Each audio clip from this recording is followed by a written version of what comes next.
血子死亡在即，万不可影响我取灭魂的时机。虽是美丽。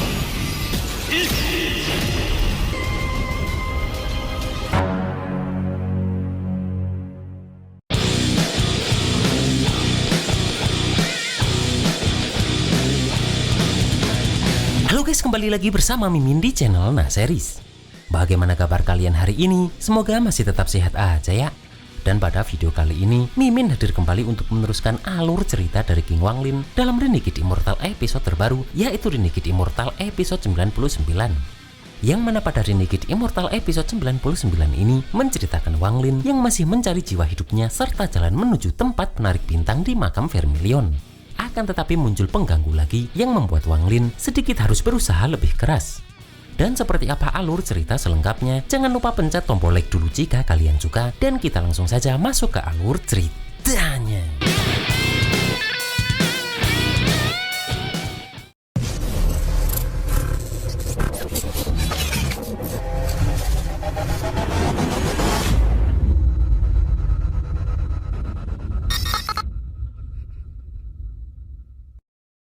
Di sini pun terlihat jika Wanglin sudah berada di bagian luar makam Vermilion. Dan sambil terbang pun, Wanglin terus teringat dengan pesan dari Situnan tentang letak makam Yevuyo yang harus masuk lewat sebuah altar.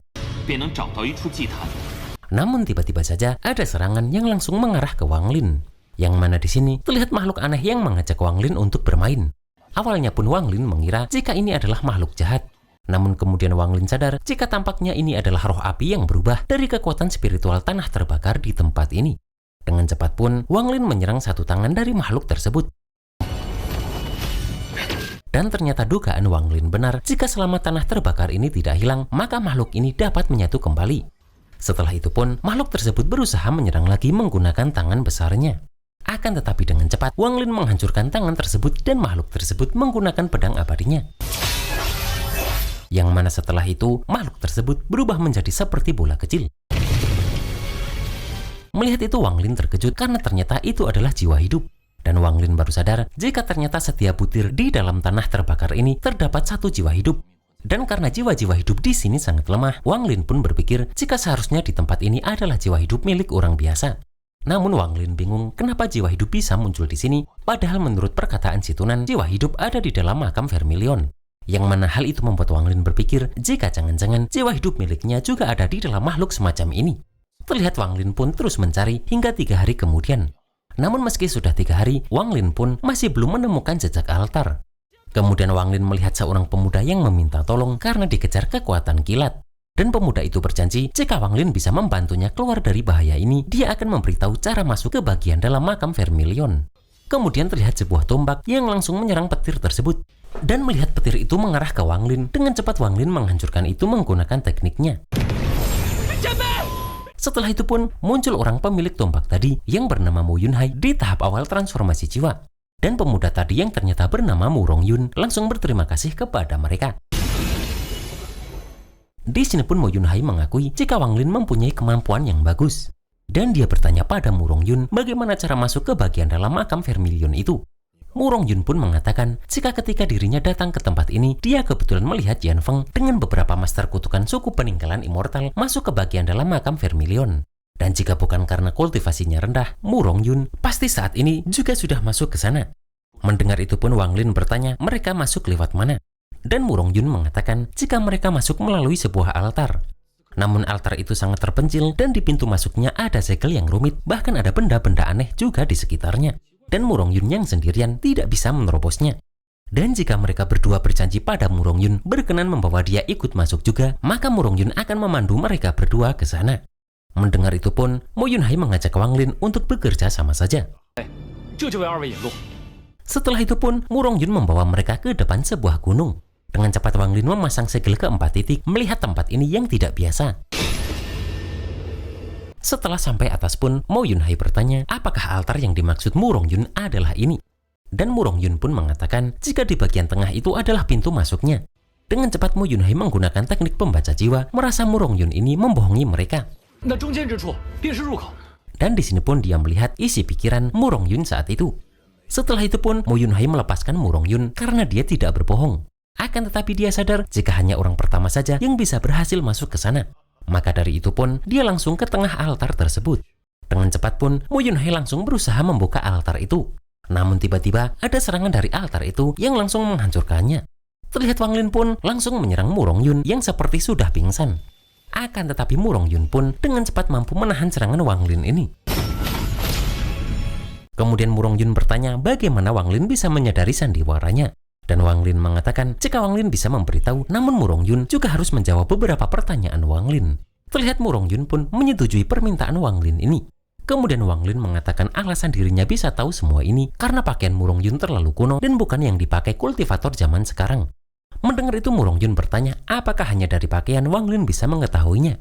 Namun Wang Lin mengatakan jika masih ada alasan lain. Kemudian Wang Lin bertanya sebenarnya Mu Rongyun ini makhluk apa? Dan Mu Rongyun mengatakan jika dirinya terbentuk dari jiwa hidup. Wang Lin pun bertanya lagi kenapa Mu Rongyun berada di sini. Dan Mu Rongyun mengatakan jika setelah tempat ini hancur, jiwa hidup keluar berserakan di segala penjuru. Yang mana mungkin jiwa hidup Wang Lin juga ada di tempat ini. Wang Lin pun bertanya lagi apa tujuan Mu Rongyun ini. Dan Mu Rongyun memberitahu jika dirinya tidak punya tujuan. Hanya saja Mu Rongyun tidak ingin semua orang berhasil mencari jiwa hidup mereka. Kemudian Mu Rongyun yang gantian tanya alasan apa lagi hingga Wang Lin bisa mengetahui sandiwaranya. Dan Wang Lin pun memberitahu jika kekuatan spiritual dalam kilat itu seharusnya bisa dengan mudah membunuh Mu Rongyun. Namun kilat itu hanya terus mengikutinya tanpa menjauh atau mendekat. Yang mana bagi Wang Lin, sandiwara menyakiti diri sendiri yang Mu Rongyun buat terlalu palsu. Kemudian Wang Lin meminta Mu Rongyun mengatakan di mana altar yang sebenarnya. Terlihat Wang Lin langsung menyerang karena Mu Rongyun tidak mau memberitahunya. Setelah itu pun, Wang Lin menggunakan segel yang dia pasang tadi untuk menyegel Mu Rongyun ini. Di sini pun Mu Rongyun mengatakan jika Wang Lin membunuhnya, yang akan mati hanyalah orang-orang dari planet Jozaku. Sedangkan Mu Rongyun bisa terus menyerap jiwa hidup baru untuk terlahir kembali. Dan baginya, Wang Lin tidak akan bisa membunuhnya. Terlihat Wang Lin pun langsung membenamkan Mu Rongyun ini ke tanah. Karena Wang Lin tidak berniat membunuh Mu Rongyun, melainkan menyegelnya untuk memutus semua hubungan Mu Rongyun dengan dunia luar. Yang mana ketika umur pemilik jiwa hidup dalam tubuh Mu Rongyun habis, maka Mu Rongyun juga akan mati. Mendengar itu Mu Rongyun meminta Wang Lin melepaskannya dan dia akan memberitahu Wang Lin di mana altarnya. Wang Lin pun langsung meminta Mu Rongyun untuk mengatakannya. Kemudian Mu Rongyun mengatakan jika di bagian timur tempat ini ada lembah dalam yang dibentuk 9 puncak gunung. Dan yang mengambang di sana bukan kabut hitam, melainkan kabut putih yang mana altarnya ada di dasar lembah itu. Setelah mendengar itu pun, Wang Lin langsung menutup tanah itu agar Mu Rongyun tidak bisa kemana-mana. Dan kemudian Wang Lin langsung menuju altar tersebut. Kemudian diceritakan semakin banyak kultivator menemukan rahasia bahwa makhluk roh tidak mati, yang mana mereka mulai terus membantai dan menghancurkan makhluk roh dan menunggu jiwa hidup menyatu kembali. Yang mana ini adalah cara kejam yang mengorbankan nyawa orang lain untuk mencari jiwa hidup sendiri. Namun hal itu juga membuat makam Vermilion yang sudah retak semakin kacau situasinya. Terlihat Jianfeng menyadari jika makhluk roh yang dia lawan sudah pulih kembali. Dan dia meminta Hongdi untuk memancing makhluk itu keluar lagi. Setelah itu terlihat makhluk roh tersebut muncul. Dengan cepat Jianfeng memeriksa, namun dia masih tidak menemukan jiwa hidup miliknya. Dan karena itu pun, Jianfeng langsung menghabisi makhluk roh ini. Terlihat orang dari suku peninggalan immortal yang juga sedang mencari jiwa hidupnya pun tiba-tiba terjatuh. Dan setelah temannya memeriksa, ternyata orang ini sudah mati. Karena ternyata jiwa hidup orang ini sudah dihancurkan Jianfeng yang berada di makhluk tadi. Di sini pun Jianfeng meminta Hongdi menunggu jiwa hidupnya sampai muncul. Dan jika tidak ada, Jianfeng meminta Hongdi untuk menghancurkan makhluk roh itu lagi. Sementara itu terlihat jika Wang Lin sudah sampai di altar bagian luar makam Vermilion. Namun saat Wang Lin mendekat ke altar, Liu Mei pun muncul di depan Wang Lin. Terlihat Wang Lin langsung menyerang menggunakan pedang abadinya agar Liu Mei ini minggir. Namun Liu Mei pun mampu menahan itu menggunakan bulu meraknya. Merasakan serangan Wang Lin, Liu Mei pun menyadari jika Wang Lin sudah berada di tahap awal transformasi jiwa dan kultivasi Wang Lin meningkat sangat cepat. Wang Lin pun mengatakan jika Zuguizi akan segera mati, yang mana pertarungan mereka berdua sudah tidak perlu lagi. Namun Liu Mei mengatakan jika pertarungannya dengan Wang Lin tidak ada hubungannya dengan perintah gurunya. Wang Lin pun tahu jika tujuan Liu Mei ini untuk menyempurnakan ranah niat 1000 ilusi tanpa perasaan milik Liu Mei. Di sini Liu Mei pun mengatakan jika dirinya dengan klon 1000 ilusi miliknya merasakan kehidupan yang penuh perasaan dan menguasai jalan tanpa perasaan. Sedangkan Wang Lin juga dimulai dari perasaan, yaitu merasakan hidup mati, kemudian melihat menembus dunia fana untuk memahami jalan langit hidup mati. Dan karena itu, bagi Liu Mei mereka berdua adalah orang yang sama. Wang Lin pun menyadari jika sudah tidak ada waktu lagi. Apalagi Liu Mei sudah tahap menengah transformasi jiwa dan sulit membereskannya dengan cepat. Maka dari itu, Wang Lin langsung mengeluarkan bendera 1 miliar jiwa agar pencarian jiwa hidupnya tidak tertunda. Di sini pun Liu Mei mengancam akan menghancurkan altar ini jika Wang Lin berani menggunakan bendera 1 miliar jiwa. Dan altar ini butuh beberapa hari untuk menyatu lagi, yang mana Wang Lin tak akan bisa menunggunya. Terlihat Wang Lin menarik lagi bendera jiwanya, melihat retakan ruang mulai muncul. Dan di sini Wang Lin bertanya apa sebenarnya tujuan Liu Mei ini. Di sini Liu Mei mengatakan jika sekarang dirinya hanya kurang 1 ilusi terakhir untuk mencapai 1000 ilusi agar mencapai tahap akhir transformasi jiwa. Maka dari itu Liu Mei berniat meminjam jalan Wang Lin agar 1000 ilusi tanpa perasaan miliknya mencapai kesempurnaan. Mendengar itu pun Wang Lin langsung mengeluarkan ranah niatnya untuk mewujudkan impian Liu Mei. Namun Wang Lin meminta Liu Mei tak menyesal. Di sini pun Liu Mei mengatakan jika ranah niat 1000 ilusi tanpa perasaannya seperti ribuan bulu burung merak yang mengembang, yang mana setiap helainya adalah 1 ilusi, dan setiap ilusi adalah salah satu kehidupan Liu Mei, yang mana sekarang hanya kurang ilusi terakhir ini. Terlihat Liu Mei langsung menyerang dan berniat menjadikan Wang Lin tungku pemurniannya. Di sini pun Wang Lin sadar jika ranah niat pemutus cinta milik Hongdi masih perlu memutus kasih sayang. Sedangkan Liu Mei ini mempunyai sifat dingin dan tidak ada perasaan untuk diputus. Yang mana ranah niat Liu Mei ini bahkan lebih tinggi dari ranah niat milik Hongdi. Kemudian Liu Mei mengatakan jika keindahan di dunia ini seringkali datang dari mereka yang paling tanpa perasaan. Seperti pelangi yang indah yang dipandang jutaan orang namun tak ada yang bisa menahannya. Begitu juga dengan ekor burung merak yang mengembang ini meskipun sangat indah namun berujung kehancuran. Liu Mei pun mengatakan jika awalnya dia berpikir ranah niat Wang Lin ini satu sumber dengan hukum jalan langit dan punya asal yang sama dengan ranah niat milik Liu Mei. Namun ternyata ranah niat Wang Lin mempunyai celah sebesar ini. Dan Liu Mei sedikit kecewa karena dia dengan mudah bisa merebut ranah niat milik Wang Lin.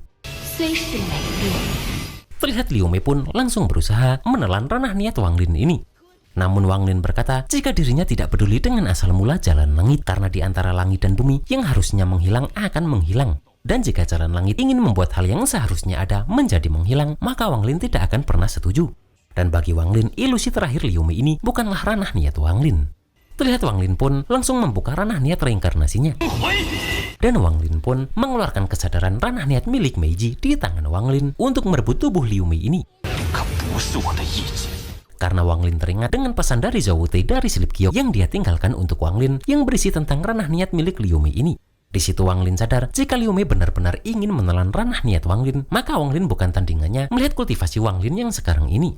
Maka dari itu, Wang Lin berniat menggunakan kesadaran Meiji ini untuk menghancurkan dao milik Liu Mei.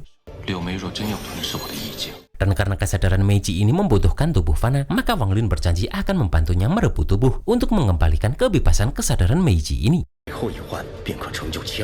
Di sini pun Wang Lin sadar jika ranah niat nafsu jahat sangat efektif untuk mengalahkan jalan tanpa perasaan milik Liu Mei. Yang mana setelah Meiji berhasil merebut tubuh Liu Mei, maka Liu Mei akan kehilangan kesadaran ilahi dan menjadi boneka Meiji.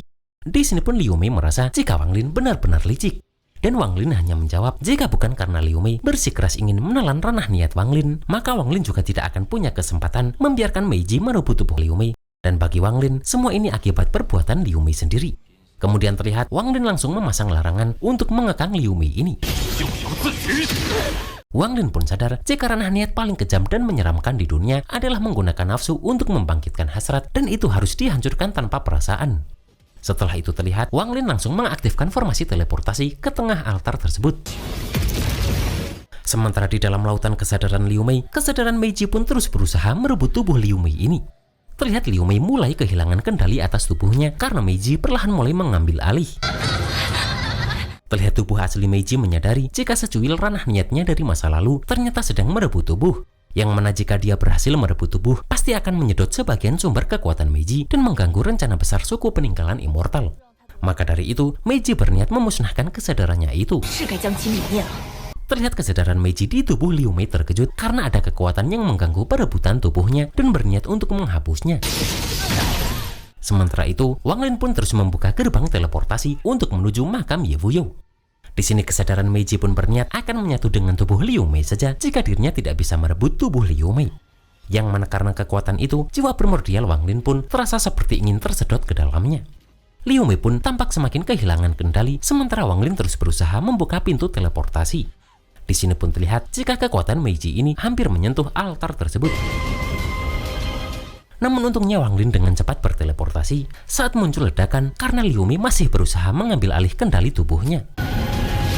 Di sini pun Liu Mei yang berhasil mengendalikan tubuhnya tak menyangka jika ilusi terakhir dari 1000 ilusi tanpa perasaan ternyata nafsu jahat.